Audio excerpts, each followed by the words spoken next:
మనం ఎంత పెద్దవాళ్ళమైనా మన పేరెంట్స్కి మనం చిన్నపిల్లలానే ఉంటాం కదా. వాళ్ళ ప్రతి ఆనందంలో మనం కూడా ఉండాలి అనుకుంటారు. ఎవ్రీ ఇయర్ కార్తీక మాసంలో వనభోజనాలకి బయటకు తీసుకెళ్లేవారు మమ్మల్ని. అయితే ఈ బిజీ లైఫ్లో అందరికీ వీలు కావట్లేదు కదా, ఒక్కొక్కరు మిస్ అవుతున్నారు. అందుకని ఇలా సింపుల్గా ఊర్లోనే పొలంలో అరేంజ్ చేశారు. సండే అయితే మేము కూడా వస్తామని సండే నిన్ననే ఈ వనభోజనాలు అరేంజ్ చేశారు. ఇలా అందరం కలిసి మేమే కుకింగ్ చేసుకున్నాము. అందరూ ఒక్కొక్క పని చేసుకుంటూ ఫుల్ బిజీగా ఉన్నాము. మేము ఇక్కడ పూర్ణాలు చేస్తుంటే పిల్లలు మొబైల్ చూస్తున్నట్టు యాక్ట్ చేస్తూ ఆ పూర్ణాలు ఒక్కొక్కటి తినేస్తున్నారు. ఇలా ఆడుతూ పాడుతూ ఇలా పచ్చని చెట్ల మధ్య వంట చేసుకుంటే చాలా హ్యాపీగా అనిపించింది నాకైతే. అందరం స్టవ్ మీద వంట చేయడం అలవాటు పడి కట్టెల పొయ్యి మర్చిపోయాం అసలు. కొంచెం కష్టం కానీ అన్నీ అరేంజ్ చేసుకుంటే చాలా ఈజీగా అయిపోతుంది కట్టెల పొయ్యి మీద వంట.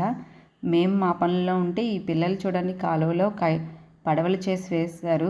ఫ్లోటింగ్ లేకపోవటం వల్ల ఇవి అక్కడే స్ట్రక్ అయ్యి ఉండిపోయినాయి. వంట కంప్లీట్ అయింది. ఇక్కడే ఉన్న చిన్న వేప చెట్టుకి పూజ చేసి మేమందరం కలిసి భోంచేసాము.